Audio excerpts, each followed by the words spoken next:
பக்குவ நிலை இல்லாமல் அந்த இறை வாழ்க்கையில குரு அருள் நமக்கு கிடைக்கவே கிடைக்காது.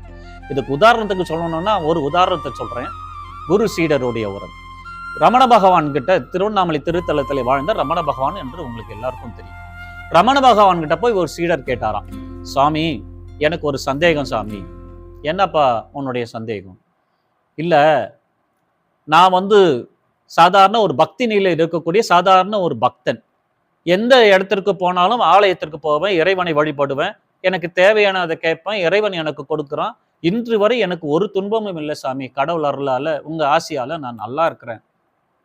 நல்ல மனைவி, பிள்ளைகள், போதுமானவளுக்கு சொத்து இருக்கிறது, பேர் இருக்கிறது, உடல் உபாதைகள் இல்லை, உறவுகளுடைய சிக்கல்கள் இல்லை, நிம்மதியா நல்லா இருக்கிற சாமி உங்க கருணையினால.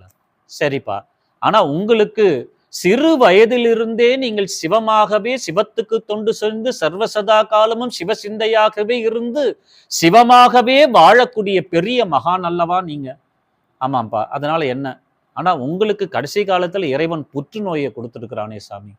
நான் சாதாரண ஒரு பக்த நிலையில் இறைவனுக்கு எனக்கு நல்லா வச்சிருக்கிறானே, ஆனா உங்களுக்கு போய் இந்த புற்றுநோயை இறைவன் கொடுத்திருக்கிறானே, இதனுடைய சூட்சமம் என்னன்னு எனக்கு புரியல சாமி என்று அந்த சீடர் கேட்டாராம். அப்ப ரமண பகவான் சிரித்துக்கிட்டே சொன்னாராம், உன்னுடைய கேள்வியிலேயே அந்த பதில் இருக்கிறதப்பா அப்படின்னாராம். என்ன சாமி நீங்க சொல்றீங்க? எனக்கு புரியும்படி கொஞ்சம் சொல்லுங்களேன். இல்லப்பா, நீ என்ன சொன்ன? ஆலயத்துக்கு போவ, இறைவன் கிட்ட உனக்கு வேண்டியதை கேட்பாய், இறைவன் உனக்கு அருள் கொடுப்பான், அதை வாங்கி வைத்து நல்ல சுகமாக சந்தோஷமாக வாழ்கிறாய் என்று சொன்னாய். ஆமா சாமி, நீ விரும்பிய வாழ்க்கையை இறைவனிடம் கேட்டு பெற்று வாழ்ந்து கொண்டிருக்கிறாய்.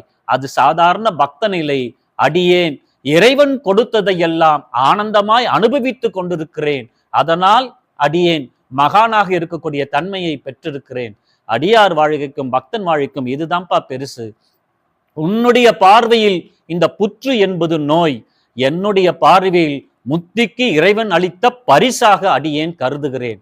புற்றை அகற்ற வேண்டும் என்று சொன்னால் என்னுடைய கனப்பொழுது பிரார்த்தனையின் மூலமாக இந்த புற்றை என்னிடம் இருந்து அகற்றிவிட முடியும். ஆனால் இந்த புற்றை அனுபவிப்பதற்காக நான் இன்னொரு பிறவி எடுத்து நான் பிறக்க வேண்டும். ஆனால் இப்பிறவியிலே எதையெல்லாம் அடியேன் அனுபவித்தால் முக்தி கிடைக்கும் என்று இறைவன் கொடுத்த அந்த கருணையின் அடிப்படையிலே இறைவன் எனக்கு முக்திக்கு கொடுத்த பரிசாக இந்த புற்றை நினைக்கிறேன். நீ இறைவன் கொடுத்த நோயாக நினைக்கிறாய். இதுதான்ப்பா உனக்கு எனக்கு இருக்கக்கூடிய வித்தியாசம். இறைவன் எதை கொடுத்தாலும் ஆனந்தமாய் அனுபவிக்கக்கூடிய தன்மையை ஒரு ஜீவாத்மா பெறுகிறது என்று சொன்னால் அதுதான் உண்மையிலேயே குருநிலை. அதைத்தான் அடியேனுக்கு இறைவன் எனக்கு அளித்திருக்கிறான் என்று ரமண பகவான் சொன்னாராம். திருச்சிற்றம்பலம். குரு பக்தினா என்ன? குருனா யாரு? எப்படி குரு நம்மிடம் சேருவார்? குருவை நாம் அடையாளம் கண்டு கொள்வது எப்படி? அந்த கொண்ட பின் குருவோடு நம்ம பயணம் செய்வது எப்படி? நமக்கெல்லாம் எல்லோருக்கும் குரு கிடைப்பதில்லை. இறைவனே மானசீகமான ஒரு குருவை நமக்கு வழிகாட்டுவார். அப்ப ராகவேந்தர் தான் நமக்கு குருவா வர வேண்டும் என்று அவனுடைய கருணை கிடைத்த பிறகு ராகவேந்தரே நம்மை ஈர்த்து கொள்வார். குருமார்கள் நம் வாழ்க்கையில போட இனிமேட்டு நான் உன்னை பார்த்துக்கிறேன், எதுவாக இருந்தாலும் நான் பார்த்துக்கிறேன் என்று எதையெல்லாம் குருவை தேடும் போது இழந்ததாக நீ வருத்தப்பட்டாயோ, குரு உன்னை சீடராக தேர்ந்தெடுத்து அங்கீகாரம் செய்த பின் இழந்ததெல்லாம் உன்னை நாடி வரும். திருச்சிற்றம்பலம். அண்ணாமலைக்கு அரோகரா. மணிவாசகர் பெருமான் மலரடிகள் திருவடிகள் போற்றி போற்றி.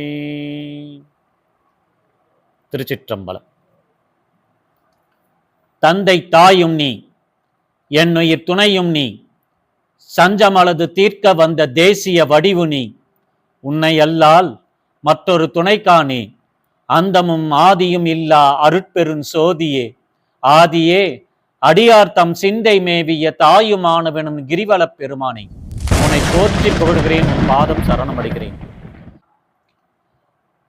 குரு சீடருடைய உறவு.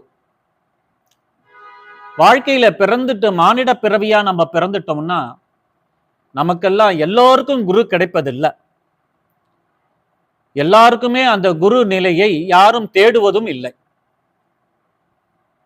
ஆனால் குருமார்கள் நம்மளுடைய வாழ்விலே கிடைப்பது என்பது நம்மளுடைய பூர்வ ஜென்மத்தினுடைய ஜீவாத்மாவுடைய பயன். அப்பொழுதுதான் அந்த குருமார்கள் நம்மளுடைய வாழ்விலே கிடைப்பார்கள். எல்லோருக்கும் ஒரே குருவாகவும் கிடைப்பதில்லை. அவரவருடைய ஆன்ம நிலைக்கு ஏற்ப அந்த குருமார்கள் அவர்களுடைய வாழ்க்கையிலே பயணிக்க தொடங்குவார்கள். ஒருவரை நம்ம குருவாக தேர்ந்தெடுக்கக்கூடிய முறை எப்படி எப்படி நமக்கு குரு அமைவார்? அதற்கு அடிப்படை என்ன? நமக்கு குருவா அமையணும்னா நம்மளுடைய பூர்வ ஜென்மத்தினுடைய பலனாக நம்மளுடைய ஜீவாத்மா பக்தி மார்க்கத்துல மானிடர்களை விட ஒரு படி மேல நம்ம பக்தியில அதிகமாக செலுத்தக்கூடிய ஒரு காலம் நமக்கு வரும். அந்த காலம் வரும் பொழுது நம்ம பக்தியில அதிகமா செலுத்தி இறைவனை நாடி அவன் திருவடியை சூடி நம்ம மகிழும் போது நமக்கு வழி தெரியாம நம்ம திகைத்து நிற்போம். எப்படி போவது, எப்படி இறைவனை அடைவது, எப்படி இறை கருணை பெறுவது, எப்படி இறை அருளை பெறுவது, இதெல்லாம் எப்படி நம்ம பெறுவதுன்னு நம்ம வழி தெரியாம திகைத்து நிற்போம்.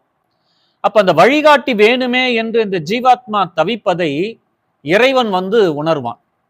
நீ அதிகமா அந்த இறை பயணத்துல இறை சிந்தையில எப்பொழுதும் அந்த இறைவனையே சிந்தையில நீ வைத்து அவனை தொழும்போது அந்த வழிகாட்டி யார், எப்படி உனக்கு வழிகாட்டுவான், யார் உனக்கு குருவாக அமர்ந்தால் உன்னுடைய ஜீவாத்மாவை அவன் கரை சேர்ப்பான்.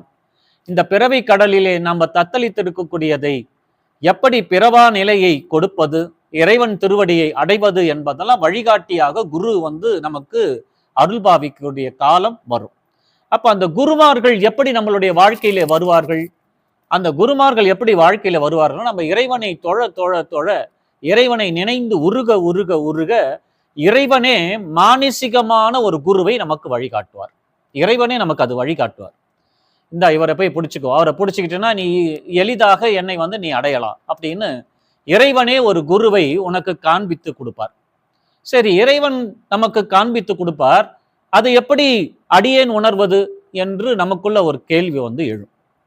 அப்ப நீ சர்வசதா காலமும் இந்த ஜீவாத்மாவை பக்தியிலே நீ அதை நினைந்து நினைந்து நினைந்து அதிலே உருகிற தன்மை உனக்கு கிடைக்கின்ற பொழுது நம்மளுடைய யாருக்கு இந்த ஜீவாத்மாவுக்கு தேவையான குரு, ஏற்ற குரு யார் அமைய வேண்டும் என்று எம்பெருமானுடைய கருணை கிடைத்த பிறகு இந்த ஜீவாத்மாவுக்கு அந்த குரு என்று ஒருவர் வாழ்விலே தோன்றுவார்.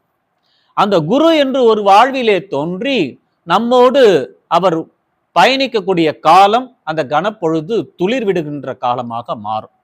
அப்ப துளிர் விடுகின்ற காலமாக மாறும்போது எப்படி இவர்தான் எனக்கு குருவாக அமைவார்கள்? யார் நம்மளுடைய ஜீவாத்மாவுக்கு குருவாக வருவார்கள்? அதுதான் கேள்வி. அதை எப்படி நாம உணர்ந்து கொள்வது? இப்ப நீங்க இறைவனை போய் நீங்கள் இந்த ஜீவாத்மா இறைவனை தேட தேட தேட நமக்கு வழிகாட்டி என்பது ஏற்கனவே அடியேன் சொல்லியிருக்கிறேன். அப்போ இறைவனே நமக்கு குருவை கண்ணில காட்டு விடுவார். அது எப்படி காட்டு விடுவார்னா, நம்ம பக்தியில அதிகமா இறைவனை தேடும் பொழுது சம்பந்தமே இல்லாத அந்த குருவானவர், இப்போ என்னுடைய அனுபவத்தை எடுத்து சொன்னோம்னா, நான் சிவத்தை அதிகமாக நினைந்து உருக உருக சிவத்தை தேட தேட தேட அந்த சிவத்துக்கு அதிகமாக நேரத்தை நாம் பகிர்ந்து கொள்ள என்னுடைய ஜீவாத்மாவுக்கு யார் குருவாக வர வேண்டும் என்று அவன் நினைக்கின்றானோ அதனுடைய கருணையின் அடிப்படையில எனக்கு மணிவாசகராக குருவாக வந்தார்.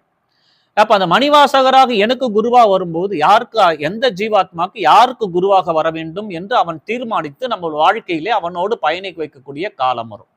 அது எப்படி நம்ம உணர்வது? இப்ப பாத்தீங்கன்னா சம்பந்தமே இல்லாத, இப்போ ஒருவர் ராகவேந்தரை குருவாக ஏற்றுக்கொண்டிருக்கிறார் என்று சொன்னா அந்த குருவாக ஏற்றுக்கொள்ளக்கூடிய தன்மைக்கு முன்காலம் அதுவரை பார்த்தீங்கன்னா அவருக்கும் ராகவேந்தருக்கும் எந்த தொடர்புமே இருக்காது. ஏதோ பக்தியில இருப்பாங்க, ஏதோ போய் சாமி கும்பிடுவாங்க, கோயிலுக்கு போவாங்க, அதோட தான் அதனுடைய நிலை அந்த ஜீவாத்மாவுக்கு கிடைத்திருக்கும். ஆனால் இவர்கள் ஆழமாக இறைவனை தேடும் பொழுது அந்த ஆழமான இறைவனை தேடக்கூடிய நிலையில் வரும்போது ஒரு வழிகாட்டி என்பது நமக்கு ஜீவாத்மாவுக்கு வேணும். அப்போ அந்த அந்த அந்த நிலையில இறைவன் யாருக்கு இவர் உகந்ததாக, எந்த தெய்வத்தை யார் தேடுகிறார்களோ அந்த தெய்வத்தின் அடிப்படையில குருவாக அவருக்கு ஒருவரை இறைவன் காட்டி கொடுப்பார். எப்படி காட்டி கொடுப்பார்? இப்ப அதுவரை ராகவேந்தரை பற்றி அறியாத அந்த ஜீவாத்மா சம்பந்தமே இல்லாம அந்த ராகவேந்தரோடு தொடர்பு கொண்டிய ஜீவாத்மாக்கெல்லாம் இவரோடு தொடர்புகளை வர ஆரம்பிப்பாங்க. ஒவ்வொரு நாளாக நீங்க வரீங்களா சாமி, நீங்க விழாக்கிழமை ராகவேந்தருக்கு பூஜை பண்றோம், கொஞ்சம் வாங்கல நீங்களும் வந்து, அதுவரை அந்த ஆலயத்துக்கு போயிருக்க மாட்டாங்க. ராகவேந்தர் யாருன்னு தெரிந்திருக்காது, எதுவும் தெரிந்திருக்கிறார்.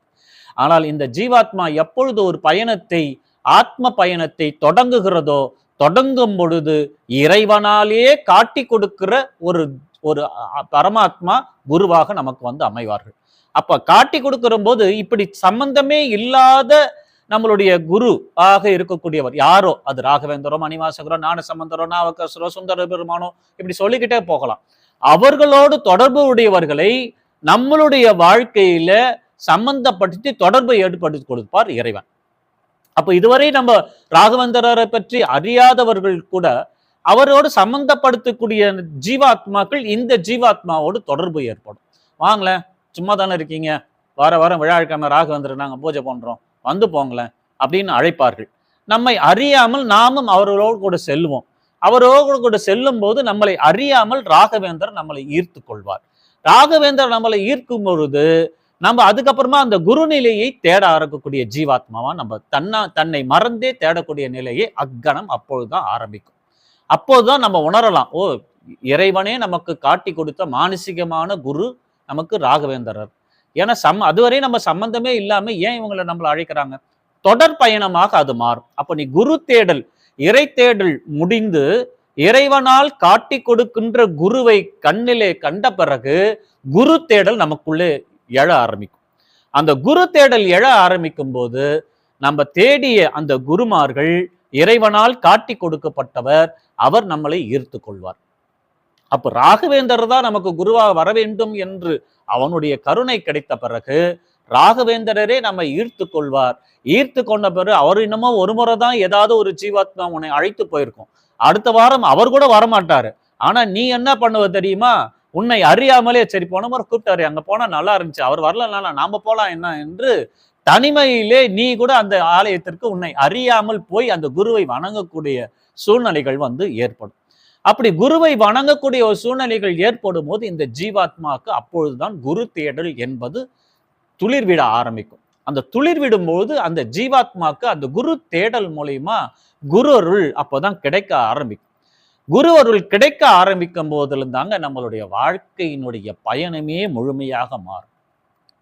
அவ்வளோ எளிதாக குருமார்கள் நம்மளை ஏற்றுக்கொள்ள மாட்டார்கள்.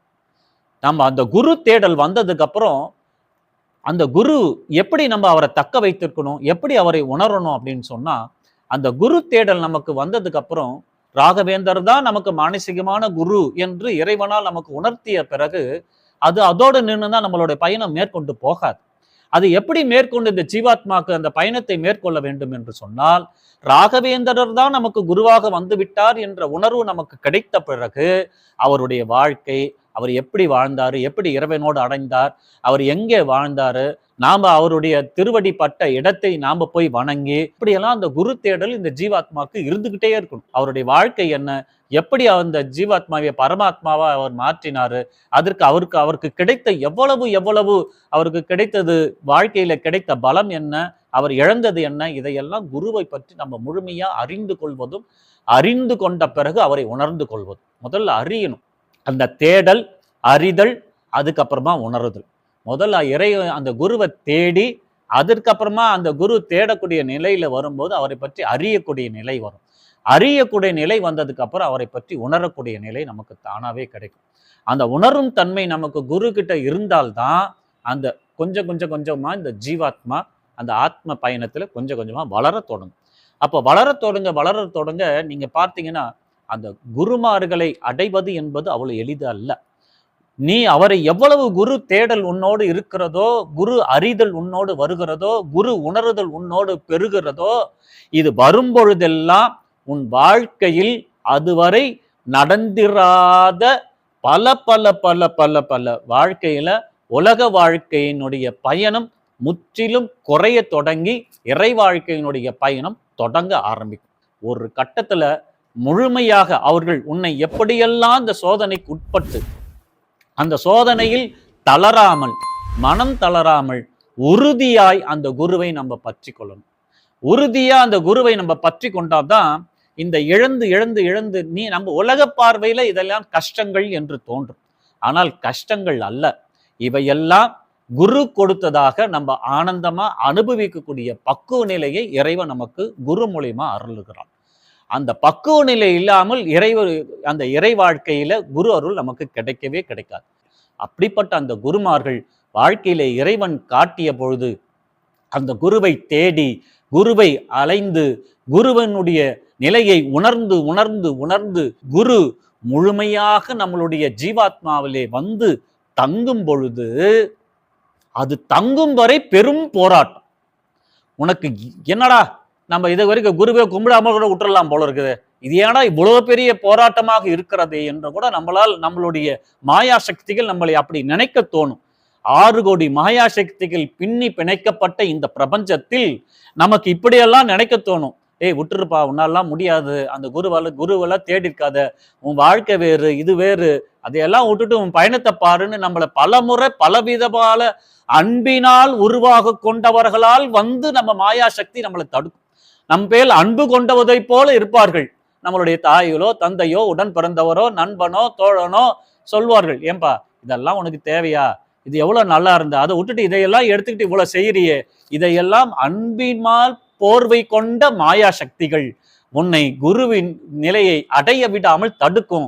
ஆனால் நீ எதை பற்றியும் விமர்சனங்களை காதிலே செவி வழியே கேட்காமல் எனக்கு குருதான் குரு குரு குரு என்று சர்வசதா காலமும் அந்த குரு நாமத்தை நம் நாவிலே உச்சரித்து கொண்டே இருக்கணும். அதுதான் குரு பக்தி. குரு நாமத்தை நம்ம உச்சரித்து கொண்டே இருந்தால், ஜெபித்து கொண்டே இருந்தால், அதுவே உனக்கு ஜபம் தபம் எல்லாமே. அந்த குரு நாமம், ராகவேந்தர் தான் உன்னை குருவாக வந்து விட்டார் என்றால் ஒவ்வொரு கணப்பொழுதும் அவனுடைய திருநாமத்தை இந்த நாவிலே உச்சரித்து கொண்டே இருக்கணும்.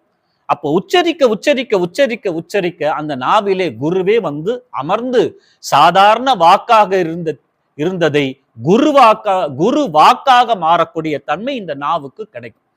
அப்படி நம்ம அந்த குரு தேடலை அடைந்த பிறகு, குருவை முழுமையாய் உணர்ந்த பிறகு, அந்த ஒரு உச்சக்கட்டத்துல அந்த குருமார்கள் உன்னை சீடராக அங்கீகாரம் செய்வார்கள்.